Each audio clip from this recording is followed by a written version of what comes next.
Pemirsa, kita kembali lagi dalam podcast Polri Presisi. Tentunya masih bersama dengan Ines dan juga narasumber Ines yang luar biasa.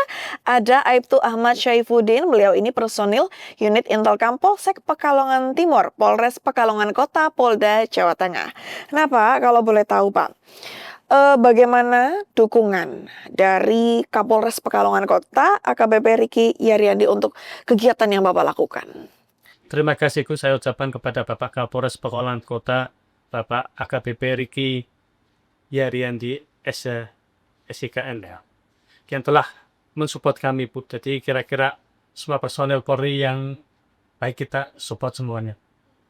Terus alhamdulillah juga untuk bulan Mei kemarin, jadi saya mendapatkan ribet penghargaan piagam Oh, dari Pak Kapolres. dari Bapak Kapolres Pekalongan Kota, itu sebagai polisi inspiratif bidang belajar Pancasila dalam rangka untuk membangun generasi pelajar yang tangguh. Baik, berarti itu suatu apresiasi yang luar biasa dari Pak Kapolres, dan tentunya semoga sih harapan saya bakal ada personel-personel lain yang memang mungkin punya bakat, katakanlah, mungkin dirasa hanya sedikit.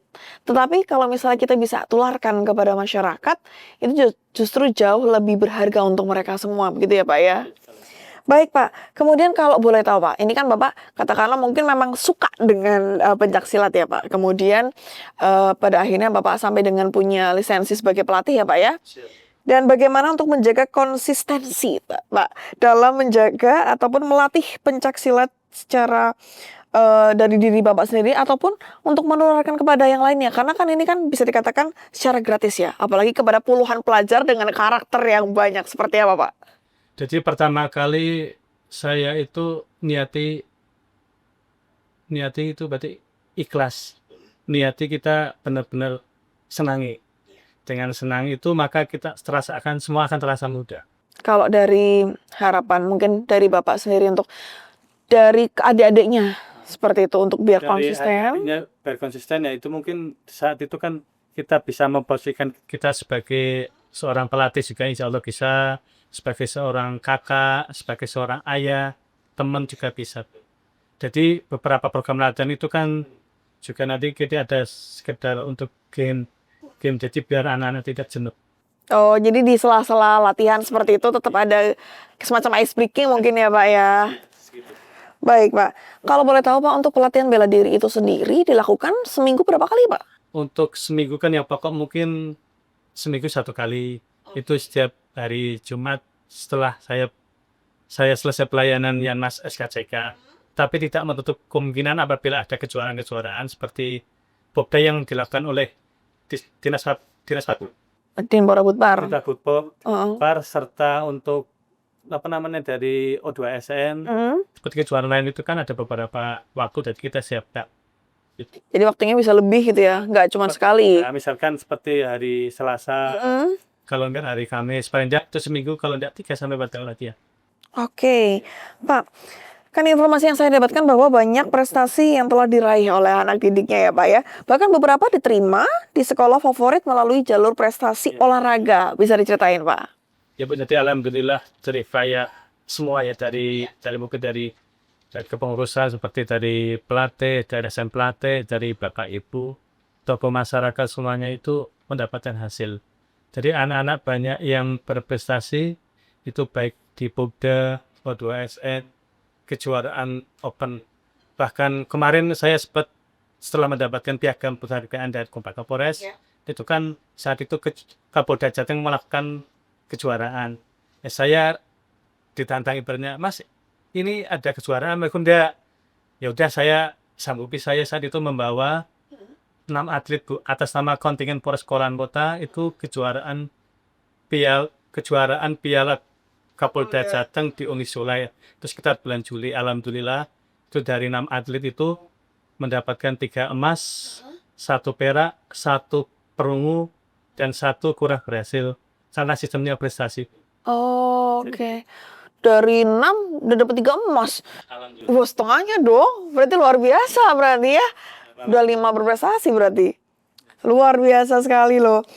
Dan Pak, tadi kalau misalnya kita mengulas kembali dari tujuan awal dengan adanya pelatihan yang Bapak lakukan, Ini kan memang karena adanya maraknya perkelahian remaja ya di Kota Pekalongan yang kemudian Bapak ini melakukan pendekatan dengan cara pencaksilat seperti itu, Pak. Kalau boleh tahu untuk saat ini kondisi Kamtipmas di sana, apakah memang masih ada tren tawuran yang terjadi atau seperti apa, Pak? Alhamdulillah aku dari awal sampai akhir itu memang punya pengaruh statistik. Alhamdulillah sampai sekarang untuk area terutama yang saya ajar itu kan Kelurahan Kaligaros, Iya. Kecamatan Holland Timur Kota Pekalongan itu kondusif. Jadi anak-anak tersalurkan karena di situ kan kita itu menginduknya ke kelurahanku. Jadi kelurahan itu menyediakan seperti sarana prasarana seperti untuk aula dari kelurahan itu kadang kita dipakai untuk pencaksilat, ada karate, ada taekwondo, ada sepak takraw, ada bulu tangkis juga, Bu. Baik. Jadi gitu. Jadi campur-campur sama bidang olahraga yang lain ya, Pak ya? Campur-campur, yang penting kita bisa menjaga untuk Oke. Tapi Pak, ada nggak sih kan, maksudnya ada nih proses si remaja ini tawuran, kemudian kan katakanlah dia, saya nggak tahu ya apa seringnya dipaksa akhirnya untuk mengurangi pikiran-pikiran tawuran itu, pada akhirnya mereka dimasukkan dalam sesi olahraga tersebut termasuk salah satunya minyak silat. Ada nggak Pak yang mungkin kira-kira, menolak gitu Pak, selama ini? Ya selama ini alhamdulillah juga makanya itu dari awal itu untuk komunikasi. Jadi saya punya terobosan kreatif itu komunikasi ke orang tua, Bu. Jadi tidak cuma anak aja. Jadi misalkan saya kurang berhasil, itu orang tuanya kan bisa mensupport. Terus saya juga komunikasi dengan guru PJOK anak tersebut.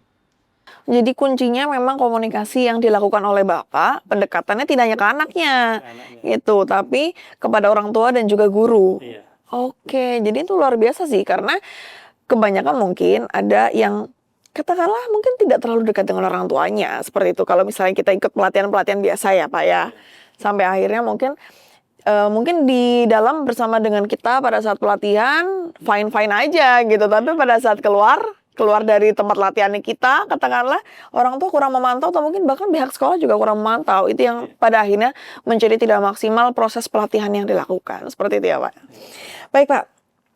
Informasi juga yang saya dapatkan, Pak, Kabid Humas Polda Jawa Tengah, Kombes Pol Artanto SIK MS ini menyampaikan apresiasi, dedikasi ataupun inovasi kepada Bapak tentang bagaimana anggota Polri ini dapat hadir di tengah masyarakat yang tentunya memberikan dampak positif dan juga menjadi inspirasi dengan semangat Polri presisi dalam membina generasi muda melalui jalur yang humanis dan juga solutif. Apa pendapat dari Bapak terkait dengan prestasi ataupun apresiasi yang disampaikan oleh Kabid Humas? Jadi terima kasih saya ucapkan kepada Bapak Kabid Humas Polda Jateng yang telah mensupport rekan-rekan saya, terutama dan rekan-rekan Polri yang lain dalam berbagai bidang, Bu. Jadi mungkin beberapa langkah kecil kita, alhamdulillah bermanfaat untuk orang banyak. Nah ini terutama bagi generasi muda yang akan datang. Bisa lebih berprestasi, juga bisa kita arahkan ke hal yang lebih positif lagi. Jadi terima kasih atas dukungan dari Bapak Polres Jateng. Baik, terima kasih Pak. Mungkin Pak ini pertanyaan terakhir dari saya, Pak. Mungkin ada pesan yang ingin disampaikan kepada pemirsa Polri TV, silakan Pak. Jadi kalau istilah Jawa itu urip iku urup, yang wis urup ojo sampai redup. Apa Pak artinya Pak? Nah, artinya jadi dari hidup itu usahakan harus menyala. Apabila sudah menyala, usahakan tetap terang benderang. Jadi apapun langkah kita yang kita punya apa, insya Allah pasti akan bermanfaat untuk orang lain. Jadi semua yang kita miliki kita coba untuk lakukan, insya Allah akan bermanfaat. Gitu. Amin. Ini kalimat yang mungkin istilah orang Jawa tuh sangat menginspirasi. Dan mudah-mudahan juga inspirasi yang telah diberikan oleh Pak Saifuddin juga bisa menginspirasi teman-teman semua di luar sana bahwa sekecil apapun yang kita miliki, semoga bisa bermanfaat untuk orang banyak. Dan kalau misalnya ilmu itu juga diterapkan, tentunya kita juga bisa mendapatkan pahala juga Pak ya dari ilmu yang kita tularkan kepada teman-teman semua di luar sana. Dan terima kasih Pak untuk kebersamaannya. Mudah-mudahan kita ada kesempatan lagi ya Pak untuk bisa berbincang. Dan pemirsa terima kasih juga untuk kebersamaannya bersama dengan kami dalam podcast Polri Presisi, dan nantikan untuk episode berikutnya. Kita pamit ya, dan salam presisi.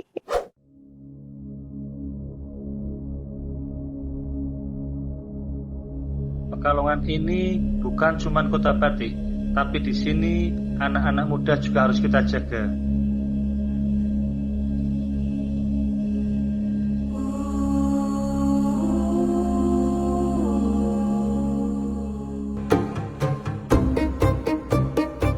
Melatih diri itu pondasi. Karena kalau diri nggak kuat, gimana jaga yang lain? Saya percaya perubahan yang besar berawal dari langkah yang kecil. Biar jumlahnya belum banyak, tapi semangat mereka itu yang nanti jaga kota Pekalongan ini. Awalnya karena keluh kesah warga. Ada kenakalan remaja, perkelahian. Jadi saya ajak mereka, kita bentuk wadah yang positif.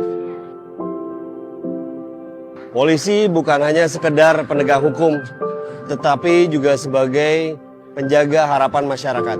Apa yang dilakukan anggota saya itu lebih dari sekedar melatih silat. Itu bagian dari membangun benteng moral generasi muda sebelum mereka terlanjur berbuat hal yang salah.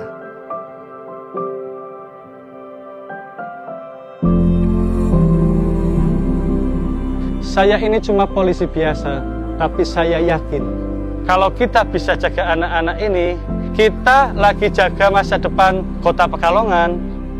Peralatan sederhana, tempat apa adanya, tapi semangat mereka itu luar biasa. Buat saya itu prestasi yang sesungguhnya. Saya nggak bisa sendiri, orang tua, masyarakat, semua harus jaga generasi ini.